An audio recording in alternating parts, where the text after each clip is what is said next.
Halo semuanya, apa kabarnya? Semoga teman-teman semua di dalam keadaan sehat, dilancarkan pekerjaan, aktivitas, maupun usahanya.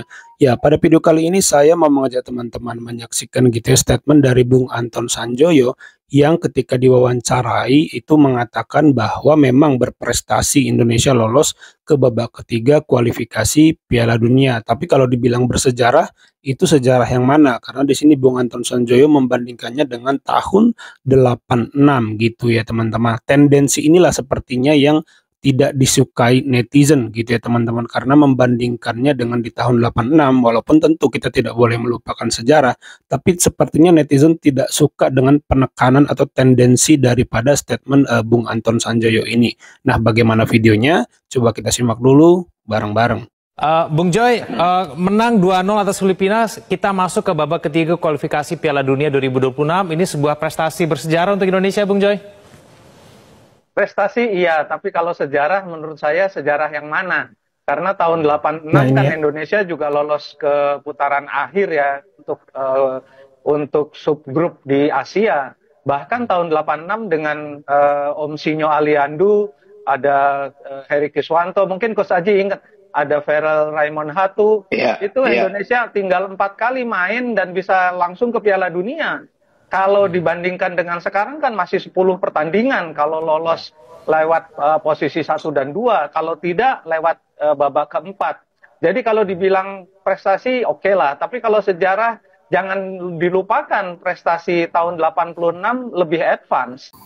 Nah ini dia ya, kalian netizen sepak bola Indonesia jangan langsung percaya sama omongan orang yang tidak berdasarkan data ya. Jangan langsung percaya sama omongannya ini ya. Dia bilang sejarah yang mana? Timnas 86 lebih dulu buat sejarah lolos ke putaran akhir. Cek sejarah, cek sejarah. Biar ku kasih tahu sama kalian ya, boleh kalian cek sendiri. 1986 itu Indonesia itu kualifikasi Piala Dunia cuman lolos sampai putaran kedua. Nah, putaran kedua. Dia bilang putaran akhir, nggak ada putaran akhir. Cek aja sejarah, kan itu yang menang kan Korea Selatan kan dengan agregat 6-1. Korea Selatan mengalahkan Indo. Kalau memang putaran akhir, Korea langsung lolos itu Piala Dunia. Nyatanya enggak. Korea Selatan harus main di final playoff zona lawan Jepang. Nah, setelah dia lawan Jepang, baru dia lolos. Coba cek. Jadi seandainya waktu 86 itu Indonesia yang menang lawan Korea, apa Indonesia langsung lolos? Enggak. Dia harus lawan Jepang lagi di final zona. Baru Indonesia lolos. Berarti itu, apakah itu putaran akhir? Enggak. Jadi si Anton Sanjoyo ini cuman omong doang. Dan merasa dia gara-gara itu apa? Gara-gara pengamat bola ya senior, suka-sukanya ngomong padahal belum tentu benar gitu loh. Makanya menurutku ya, pandit-pandit yang ada sekarang itu, ayolah kalian muncul ya, muncul. Banyak pandit-pandit hebat yang berdasarkan sejarah, tapi memang objektif ya. Bukan anti Sintayong, bukan anti naturalisasi. Ya ini kayaknya satu rombongan lah ya, kayak Bung Towel ya kan, kayak Anjas Asmara, semua mereka sama. Intinya begitu, kayak terlalu sinis sama Indonesia ini. Jadi itu hoax ya, itu sinis bukan ya, benar. Putaran akhir, enggak. Cek tepat. Sejarah, kalau itu putaran akhir, Korea harusnya langsung lolos karena dia menang agregat 6-1 lawan Indonesia. Enggak, dia harus main satu pertandingan lagi di final zona baru lolos. Makanya tahun 86 tuh 2 negara Asia yang lolos, Irak sama Korea, ya. Jadi jangan asal ngomong ya. Ngomonglah berdasarkan data yang benar. Jangan asal ngomong. Metro TV juga undang pandit yang benar ya. Kalian juga jangan termakan langsung, cek sejarah. Betul nggak? Boleh dicek ya yang ku bilang ini ya. Salam sepak bola Indonesia. Sintayong nih bos, bukan kaleng-kaleng ya. Sintayong timnas kita 2024 ini lebih tinggi prestasinya dari 86. Kenapa? Karena di 86 tuh nggak lolos Piala Asia 84, nggak lolos Piala Asia 88. No ya. Kita lolos round 3, tapi kita juga kemarin main di Piala Asia 2023 dan kita lolos Piala Asia 2007. Oke, Anton Sanjoyo. Timnas Indonesia masuk ronde 3 itu memang prestasi, tapi bukan sejarah. Sejarah dari mana? Indonesia sudah pernah masuk ke putaran ketiga 1986. Kata pengamat jurnalis senior Bung Joy. Ini gue sih melihatnya mungkin karena memang usianya sudah sangat senior, jadi pola pemikirannya juga ya ikuti tempo dulu, nggak ada masalah soal itu. Tapi yang kita sama-sama harus buka mata kita, buka pikiran kita bahwa 1986 itu long time ago. Liga Korea itu 1983 baru muncul, 3 tahun sebelum 1986, oke? Liga Jepang 1991 baru eksis, baru muncul. Jadi Korea, Jepang pada saat itu negara antah berantah, atau mungkin Korea baru belajar main bola. Lah kita udah main bola, terus mau dibanggakan. Ya, sorry itu saya. Persaingannya itu jelas amat sangat berbeda dulu dengan sekarang. Ibaratnya begini, orang Uruguay akan sombong. Oh, kita pernah jadi juara dunia tahun 1930. Pertama kali Piala Dunia diselenggarakan, kita jadi juara. Tapi mereka lupa, ketika 1930 Uruguay jadi juara itu cuma 13 tim. Sekarang itu udah yang baru 48 mau. Jadi itu sangat amat berbeda. Nggak bisa kita parameter juara jadul untuk kondisi sepak bola sekarang. Kalau pakai parameter jadul, Brazil itu top. Sekarang nothing. Jogo Bonito hilang. Apakah mau dibawa sampai sekarang, Bung Joy? Jadi kalau ngomongin soal prestasi harus dilihat dulu parameternya apa, variabelnya apa, ya. Apakah sama sekarang kondisinya dengan dulu? Persaingannya sama sekarang dengan dulu, jumlah timnya sama sekarang dengan dulu. Kalau tidak sama, jangan pakai parameter jadul, oke? Jangan jadi jadul, ya. Upgrade lah pemikirannya. Sepak bola aja berkembang terus, masa pandit yang enggak.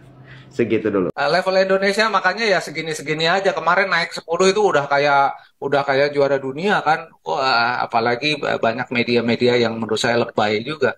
Itu loh, masih level 140-an aja kayaknya udah jadi juara dunia. Ini ya iklim toksik ini juga yang harus kita ingatkan. Jangan terus meracuni media-media pandit-pandit itu terus meracuni iklim sepak bola nasional kita menjadi tidak lebih baik pada akhir.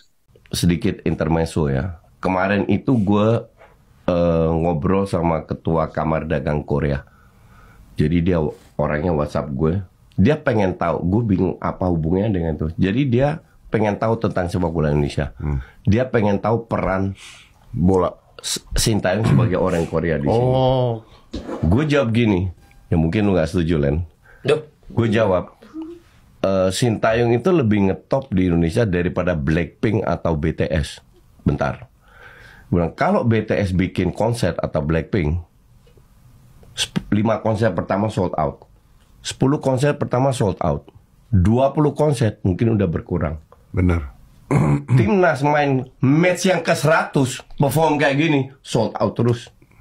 Jadi the best Korean product di Indonesia itu bukan Hyundai, tapi Sintayong.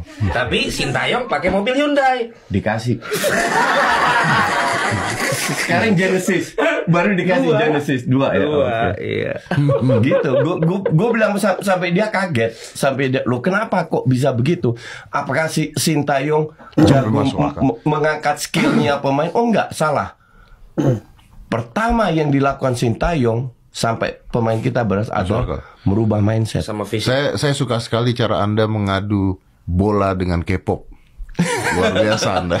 Ya, jadi mindset ini yang dirubah oleh Sintayong. Tapi that make sense. Kalau kita bicara mau K-pop mau apa ya, kalau udah 20 pertandingan konser ya dan udah menurun. Dan bola Sintayong mempersatukan masa ini. Masa yang suka K-pop sama bola. Tapi biar gimana pun, karena bola itu kompetitif kan. Jadi orang pengen tahu nih, menang kalah. Bola di Indonesia ini bukan sekedar nendang 11 lawan 11 siapa yang cetak gol lebih banyak menang. No, ini punya peran sosiologis yang luar biasa. Di sini nih adanya. Iya. Garuda di dada. Sintayong menunjukkan, ini melipir dikit ya, menunjukkan bahwa kalau lu bisa bekerja keras, lu latihan keras, you can achieve something. Dan ini berlaku dalam perusahaan, dari segala aspek mental, di Indonesia. Bahwa lu kalau mau maju, lu harus terapkan mental ini. Jadi bukan hanya sekedar sepak bola, banyak aspek yang dia rubah sehingga kita bisa loh. Kapan di U23 kita menang lawan Australia, lawan Korea, lawan Jordan? amazed semua. Ini bukan Indonesia yang kita kenal. Dan dia terkenal kalau dulu sebelum ketahuan prestasinya tuh dia stubborn kan. Nggak mau dibilangin orang, nggak mau dengar kata orang, karena dia yakin banget dengan proyeknya. Ininya dia. Betul. Dengan yang dia punya, dengan yang dia project gitu. Dan ternyata berhasil gitu. Awal kan sangat dikritik dia nyiksa pemain fisik gitu. Iya. Dia dulu awal-awal. Iya, dan ternyata udah keluar dari FIFA kan. VO2 max pemain tuh sekitar kita ketinggalan hampir 50 atau 40. Makanya harus disiksa. Makanya dia benar-benar fisik dulu. Baru yang lain-lain. Termasuk gue lihat pemain yang di sini kalau kompetitif nih.